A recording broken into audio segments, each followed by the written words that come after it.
What does San Diego State's departure from the Mountain West Conference mean for Utah's future in the Pac-12? We're talking about it on today's Locked On Utes. You are Locked On Utes, your daily podcast on the Utah Utes.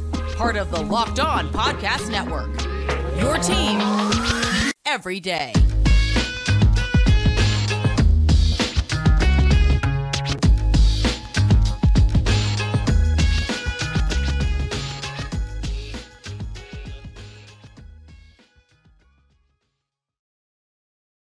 Hello, everyone, and thank you for making Locked On Utes your first listen every single day. We are available on all platforms, including YouTube.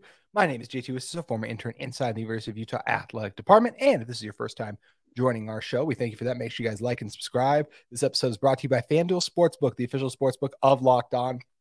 Make every moment more. Visit FanDuel.com/LockedOn today to get started. On today's show, we're going to talk more conference realignment, a little bit of Isaac Wilson as well, as he had a big week, and Utah playing South Carolina in women's basketball in this December. And in order to help us talk about all that, it's Nathan Roderick of UteZone. Appreciate you joining us, Nathan. And when you're talking about Utah and conference realignment, conference realignment in general has been kind of crazy, right? We don't know what's going to happen. The future's going to hold and everything. But there was a domino that was expected to fall, but finally fell as it relates to Utah's future in the Pac-12, in my opinion. And that was San Diego State leaving the Mountain West Conference. And although they don't have an official offer from the Pac-12, although they have just left, this is one of those things where I feel like even though it said like, oh, they don't have an official offer, this has been rumored to be happening for a long time. There have been discussions, we know, between Commissioner Kliakoff and everyone at San Diego State. So I fully expect that eventually, and I will say, I'll give the Big 12 some credit. There is a chance that the Big 12 ends up with San Diego State. I think that is possible, but everything we've heard is that it's going to be Utah and San Diego State. And I really think from a travel standpoint right now, I just don't think San Diego State's interested in jumping up and then traveling all the way out to West Virginia and some of the other Big 12 schools. Like I personally would just be surprised on that. It's definitely possible. I feel like San Diego State's going to end up in the Pac-12, and it's a Pac-10 right now, obviously. So, excuse me, my voice. I feel like once it gets back up to the Pac-12, that strengthens the Pac-12 in terms of their media rights negotiations, all of that things. And I think it would help Utah and the Pac-12 just get to a level where per year they're paying their schools to maybe a little higher, maybe just about the same amount, or maybe a little bit lower than what the Big 12 is getting. And I think this could be the first domino to fall that leads to Utah staying in the Pac-12. Yeah, it seems like that San Diego State is kind of not taking a risk, but they're kind of see, they want to see what their value is, in the market. And I agree with you. I think the Pac-12 makes the most sense for San Diego State. And what's so intriguing about San Diego State is that, with the Pac-12 losing UCLA as well as USC, Utah can still go back into that Southern California market and play games. Yes. Great way for recruits, to say that you're still going to be playing around that area. And the city of San Diego is huge. Yes. The university has like 30,000 kids. So it's not like they're a Mountain West team right now, but they can seriously be upgraded to the Pac-12 and make that transition rather quick. I think they have respectable basketball and football programs. Mm-hmm. And I think being in the Pac-12 would seriously help them out. And they would also help the Pac-12 out. Beat a really good Utah team, or I guess what was shaping into a really good Utah football team back in 2021, right? Like Cam Rising came in the second half. It was kind of his first opportunity. We really saw him take the reins of this team, and what seemed like it was just going to be a magical comeback for Cam Rising. Like the first moment in what was going to be an incredible win just ended up coming up short in overtime, and credit to San Diego State for doing that. Now Cam and Utah were able to get their revenge on them in 2022, but especially to your point, like about their basketball program. I mean, they were just in the Final Four, an incredible run for San Diego State. And their athletics, I really think it would take them a lot quicker to get up to Pac-12 speed than we've seen a lot of other teams, because to your point, they have the students, the funding is there. I think it would get up to the level very quickly. We've already seen their sports be competitive. So I do think they would legit add a competitive option for Utah and the other teams in the conference too. And I think that it's not crazy to think like that 5 years from now, they could be one of the 4 best football programs. That seems unlikely, but when Utah first joined, you think people thought they were going to be one of the best programs in the Pac-12? I don't think so. And I think capitalizing on that San Diego State market, as you mentioned, Nathan, or is that San Diego market, I think that's huge for the Pac-12 and the recruits that are out there that want to be able to stay in the Pac-12 and be able to play in that area and that region. Right. No, I completely agree. I think San Diego State itself, is a growing university. And I just picture Utah 10 or so years ago when they were about to make the transition. And I think San Diego State's almost even in a better spot than Utah was, just because of the transfer portal. They have more money available within the area, and they could be competitive rather quickly. And like you said, if they came into the Pac-12 even last year, they'd be in the bottom half of the conference, but they could easily start flirting with the top half of the conference, with better recruiting within a couple of years. And they've had some players too. I think it was Rashad Penny, one of recent memory. They've had some dudes that they've been able to put in the NFL. We already mentioned Marshall Falk. Yeah, exactly. They've already mentioned a couple of the guys for basketball too. They have a guy in Matt Bradley who will probably going to be a second-round pick this year. So there's some guys there. I think it would bolster the Pac-10 right now and help go back to making it the Pac-12. And when you're bolstering it and making it back into the Pac-12, Nathan, of course, you do need to add other schools. And that's where I'm kind of curious who the other school would be.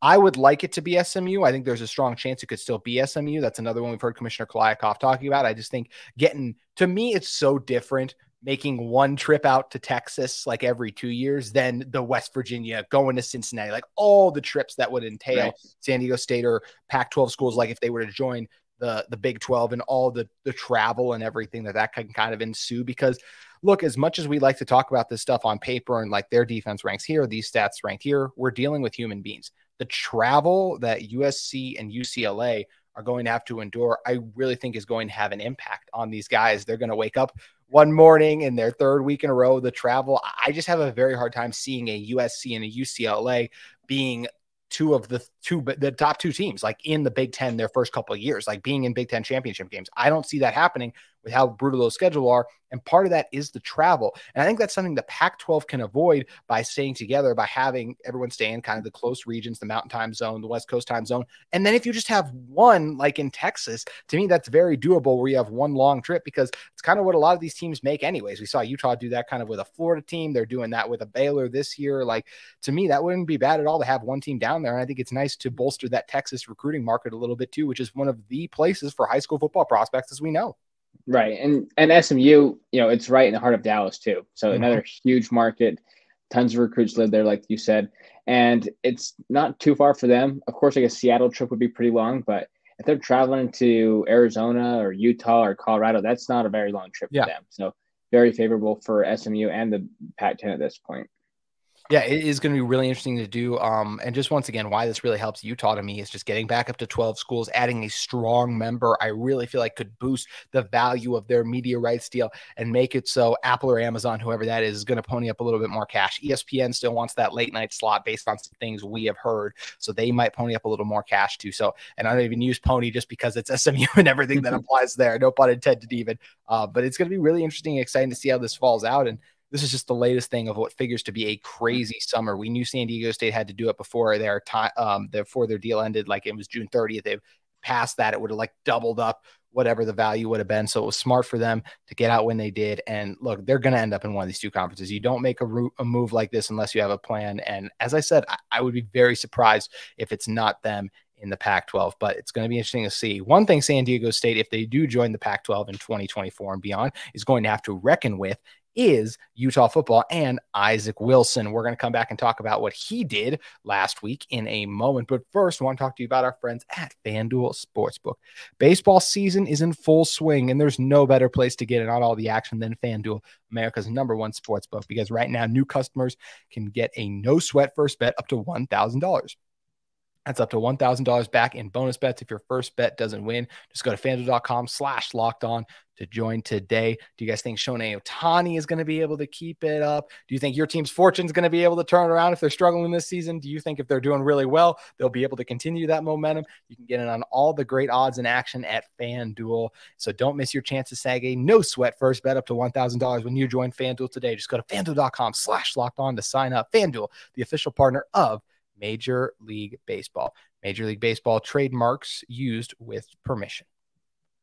All right, Nathan, coming back into this one, Isaac Wilson has already gotten off to, the Utah football 2024 recruiting class has gotten off to a great start by landing Isaac Wilson, one of the top quarterbacks in his class, the top 15 recruit. I forget exactly where he ranks the last time I looked at him, but he might even end up being better than the top 15 based on how he performed this past weekend when he went up to their of the 11 elite finals they host. And he went up against some of the top quarterbacks. I mean, you're talking about a guy like Dylan Raiola. I apologize for mispronouncing his name, but he's going to Georgia. He's one of the top players. Julian Sayin going to Alabama. Like, there's all these performers and guys you have at this elite camp, the Elite 11 finals, as I mentioned. And one of the guys who was listed as one of the standouts on a couple of the days was Isaac Wilson. And for day 2 in particular, he was ranked as 7th overall. And I think this is great when you're Utah to have a quarterback who's performing this highly at this type of a camp, Nathan. And I think it also just shows the ceiling that Wilson has as a quarterback, as we've been able to see up close a couple of times since he just plays down the road at Corner Canyon.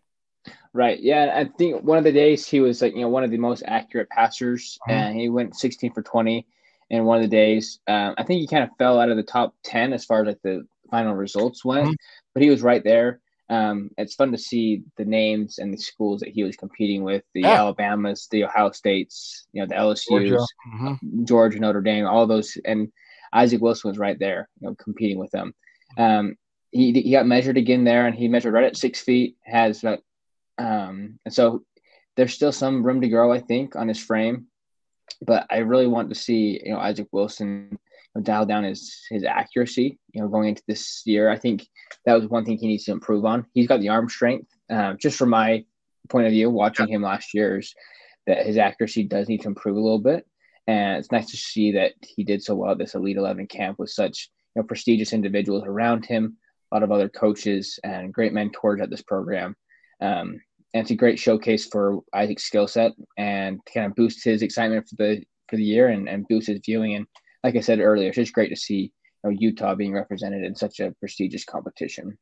And we'll get back to Isaac Wilson in a second. But Nathan, one note you made before we jumped on is how this isn't the first time we've seen a Utah quarterback be mentioned in this kind of a camp with these quarterbacks, particularly the day 11 one, with what we saw Nate Johnson do last year. Right. Yeah. So Nate Johnson was part of this this group a couple years ago as well, and he performed really well. It's just a showcase for the nation's top quarterbacks. And, like I said before, you see Ohio States, you see LSU's, and the fact that Utah is able to secure Isaac Wilson this early in the process is a great testament to this work that the staff has done. And then makes you also really excited that this 2024 class already has their quarterback, and he's a local guy. And so moving forward with the recruiting, when you have a guy come in, you have a receiver, you just call Isaac Wilson, hey, he just wants to meet you for lunch. You want to come up here for a meal, and Isaac Wilson can meet, some recruits and help out the process moving forward. But overall, the Elite 11 is a great little program for these recruits, and recruits are going to want to play for a guy that was in the Elite 11 showcase. And because it's such a big showcase for all the talent around the whole nation, and receivers and tight ends and linemen, they recognize how big of a deal it is. And to your point as well, Wilson has been openly talking about how he wants to recruit these guys. He wants to help bolster his pass catching core for when he enrolls on campus too. And you mentioned the size a little bit. Look, he's not going to get much taller at all, of course. But I think the one thing that's nice is he can add some more strength and put on a little bit more weight in the right kind of ways, as you do when you're kind of in a strength conditioning program. I've already seen just even in the short time that Spencer Fano has been up at Utah as an early enrollee. And obviously this transition of weight and what I'm talking about is very different for an offensive lineman versus a quarterback. But it just goes to show you the different strength and conditioning programs they can get you on. I mean, I saw Fano in November at some of the state championship stuff, and then looking at him in practices, I was like, that's the same guy. Like, it's already that kind of a transformation. And I feel like Wilson is definitely going to be capable of making that. We know he's going to be committed. We know he's going to be brought into the process. And I really think, Nathan, let's talk about Wilson more so. I think this is a guy who's going to have a chance to compete for the job in 2024. It is not easy to start in your first year under Kyle Whittingham. So Brandon Rose and the Nate Johnson of the world, they definitely have the edge, but look, Wilson is a special kind of player. You mentioned he does need to clean up the accuracy a little bit. I think decision-making, sometimes he can be a little careless with the ball. Did talk about a guy who threw 16 interceptions last year, but he also threw 40 touchdowns too. So that does show you the kind of the high ceiling and the potential he's got. And I think we're going to see a huge improvement from him this year, even more so than how good. And he was great last year. I think we'll see even more of an improvement this year as well. So I'm really high on Wilson. Do you kind of share that sentiment? Yeah, I definitely agree. And I love his arm strength more than anything. At Corner Canyon, they let him sling that thing. Yes, they do. He was a little inaccurate, and decision-making was a little shaky, like you said. I think his team's going to be a little bit better this year at Corner Canyon, and so I think that'll make him look a little bit better and make those decisions a little bit easier. But as far as like for the 2024, competition, it's going to be wide open. The coaches are just going to start from a blank slate, it seems like. Obviously, guys like that have been there will have an advantage. But when you have a talent like Wilson coming in and such a great arm strength, you can't just ignore that. And he'll probably need to develop his body a little bit more, but, never say never.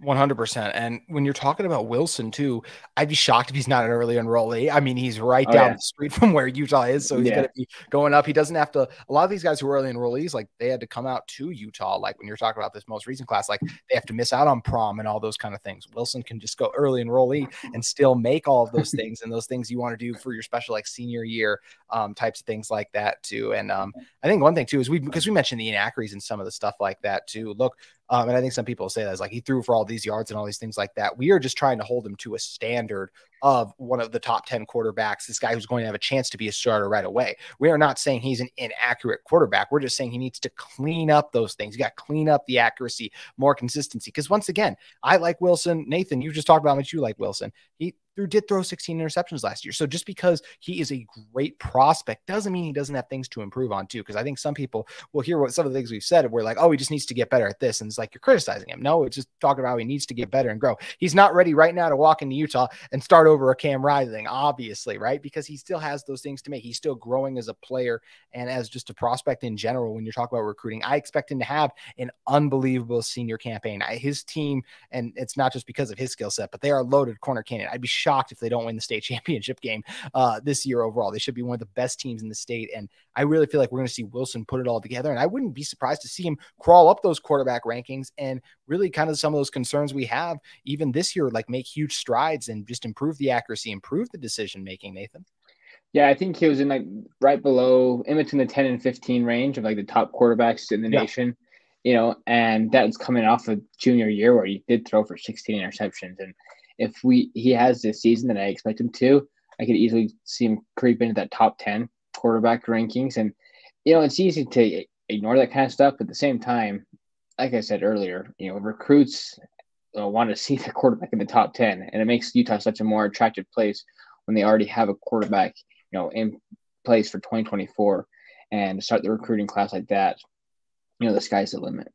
Sky is absolutely the limit. And speaking about the sky being the limit, this is a pretty cool thing. What we're going to close out with today, Nathan, is Utah women's basketball announced an early scheduling thing. They will be playing South Carolina women's basketball in Connecticut. So not going to South Carolina, but instead they are going to be going and playing in the Basketball Hall of Fame Women's Showcase December 10th. It'll be South Carolina versus Utah in Connecticut. As I mentioned, this is huge and something I am really excited about to see two top programs going at it too.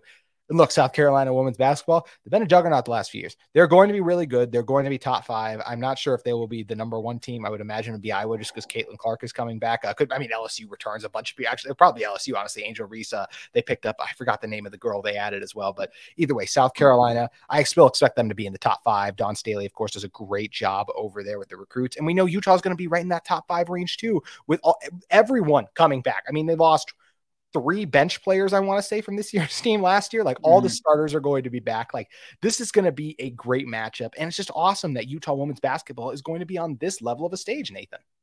No, I completely agree. I think, when ESPN came out there like way too early, top 25, they had Utah right at number 5, and they even had South Carolina at 8.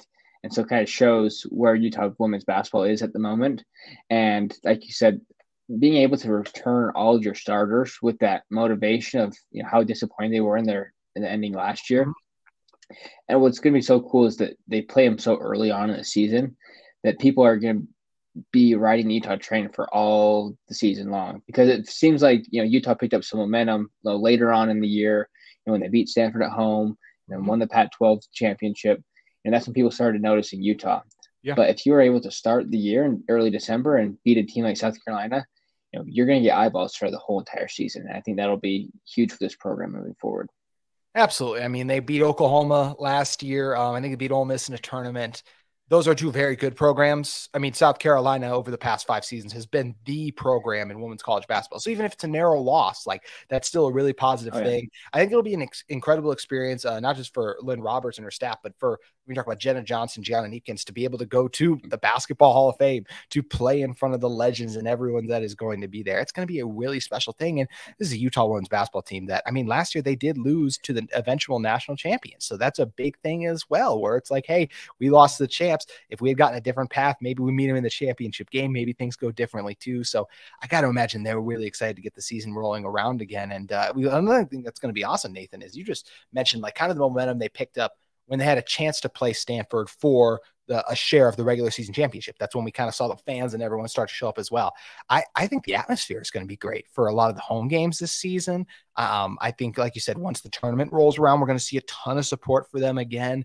The hype for this coming women's basketball season is going to be stronger than ever before. And the team has earned the right to get such strong fan support, to be featured on ESPN and some of these nationally televised games too. And it is just a really exciting position that Lynn Roberts has this program in, especially considering 3 years ago now, or 2 years ago, however the math works out, but 2 seasons ago, they only won 5 games during that kind of the weird COVID season and everything. And now since, they've just become a women's basketball juggernaut. Yeah, I think it shows how good of a coach Lynn Roberts is, that she was able to bring this program back from the dead, and also, right, and bring back all 5 of her starters. That's you hardly ever see that, and so it shows that the girls like playing for Lynn Roberts, and they're motivated to erase what happened last year and kind of build off their momentum and finish better than they did last year. Yeah, it's going to be exciting to see what they can do. And you know what else is going to be exciting, guys? The 2023 NBA draft is this week, and Locked On has you covered with their NBA mock draft special. It's here and bigger than ever. Follow along the entire first round in a 6-episode ultimate mock draft experience only Locked On can deliver. All episodes are available now on Locked On NBA Big Board and on YouTube or wherever you get your podcasts. So make sure you guys check all of that out from us at the Locked On Network with the NBA draft closing in. Nathan, we appreciate you joining us. Thank you, JT. Appreciate it. Make sure you check out all the great work Nathan and everyone else over at UteZone has. That is going to do it for our show today, but we'll be back tomorrow talking more Utah football on Locked On Utes.